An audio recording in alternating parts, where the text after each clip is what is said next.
Hi everyone, my name is Jeff Starr, and this is a video about drone metal. I'm going to talk about sort of how I got to find this genre of music. I'm going to talk about a song that I recorded in the genre, the gear I used, some of the production techniques I used, and then the song is going to be included in full at the end of the video for you to listen to and give feedback on and hopefully enjoy if you like such things. Drone metal is a genre of music that's relatively new to me. Maybe within only the last couple weeks, maybe a month, I had never really listened to it intentionally. Maybe I'd heard it elsewhere, but it was something I had not intentionally gone to seek out. But it had come up twice. Drone metal and like stoner metal.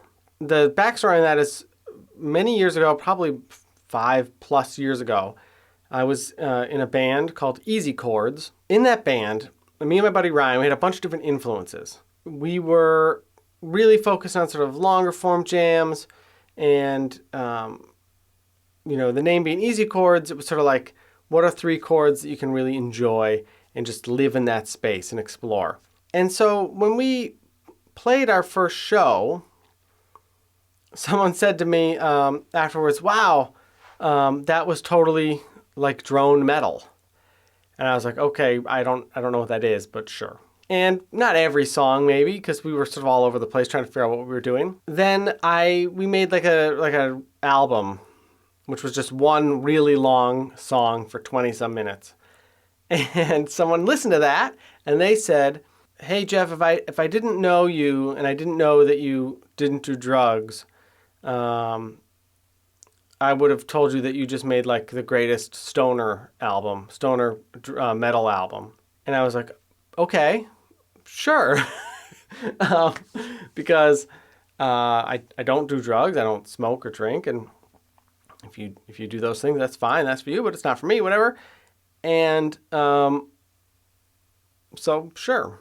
But I never like went and sought out those musical styles to listen to them, because I was sort of just doing what I was doing and what I was influenced by, which included, all types of, from Zappa to Buddy Guy to Lightning Hopkins, to Adrian Belew, and some Talking Heads stuff, and Dick Dale, and then Indian classical music, which is, if you know my channel, I study the sitar. Cut to, I don't know, like I said, maybe a month ago.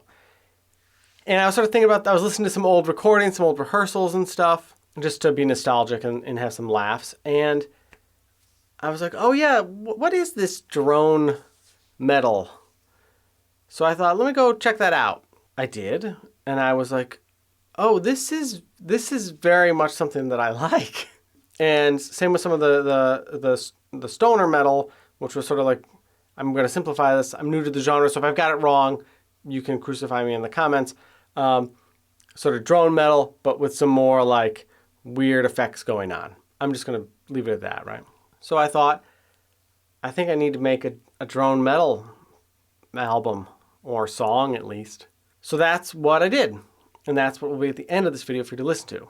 In recording the song, I wanted to go back and find a riff that I thought I could extend, and I just wanted to do something with. And I've had the very first ever piece of music I wrote on guitar is this riff. I slowed it down, of course, and expanded upon it. But basically, I took something that I wrote at the age of, I don't know, 13 to 15, somewhere in that age range. That's what this song is. So my first drone metal song is also my first song ever, but done in a new way. To record the track, I used the gear on the wall behind me. So I used this baritone guitar here, and on that instrument I played the main like sort of power chords that you'll hear with, there's like a tremolo on that. For the solo, I played on my Stratocaster. For the solo, I actually only did one take. other than one little edit where I dipped some audio out in a portion, it's basically as I recorded it. The effects on that guitar are from my pedal board. I'm connected to something. This is the pedal board I used. I have a whole video about this pedal board when I was setting it up. In that video, I talk about how I have it set up as a wet-dry rig, as a stereo rig, but I used this in mono for this recording on the solo. And I did not use the Moog delay, obviously didn't use the looper. And it was wah, octave fuzz, the Roger Mayer Voodoo 1, and the full tone Deja Vibe. Then I decided I wanted to add some synth during sort of like the B part of the song. So I used this. This is the Akai MPK Mini. This is great. A couple years old now, maybe. I took this out and I was like, I'm totally going to use this. But it uses the older, let's see if it can focus there. It uses the older USB connection, the big, which is fine. It's a lot more sturdy.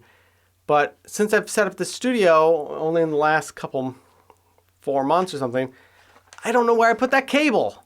So I didn't use this. And I just played it using my keyboard on my Mac as my keyboard and tapped in the notes and then went in and readjusted all the MIDI to fix all that. It's more atmospheric, so it sort of was fine to do it that way. Last thing I did is I laid down a bass line, which is pretty subtle. It's not, I didn't want it to compete too much with the baritone, but I just wanted a little extra oomph on the bottom. And so for the bass, this Squier fretless jazz bass. One of the things I really like about fretless basses is that ability to, have that slide. You'll hear a little bit of that in there, but it's sort of tucked away underneath. Other than that, you'll hear some drums, which were added via Easy Drummer 2. I kept the drums relatively simple because what I really wanted was the tremolo on the baritone to be the main driving force and sort of the place where you can sort of lose yourself and kind of zone out. All right, so here is the song.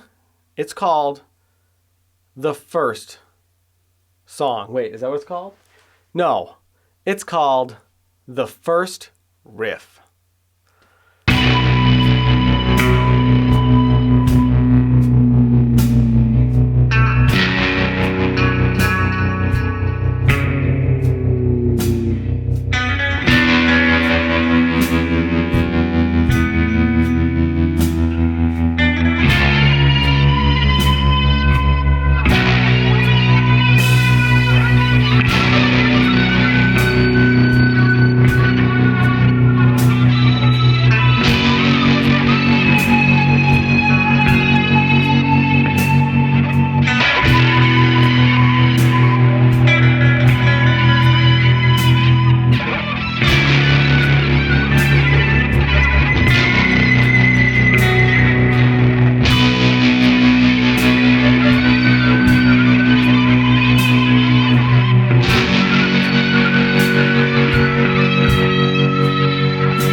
Okay, so hopefully you liked that. If you did, please check out other videos on my channel. Leave me a comment, let me know. Should I make more stuff like this or not? If not, just let me know. But I had fun doing it anyways. As always, please like, comment, subscribe. And I'm on Patreon, so a huge thank you to all the patrons who come and support me making these videos. And if you like this stuff, please come on over and join the fun over there too. All right. Thank you thank you so much for watching. That's a great way to end a video. That's just fantastic. Okay. I'm just going to stop now. All right. Bye.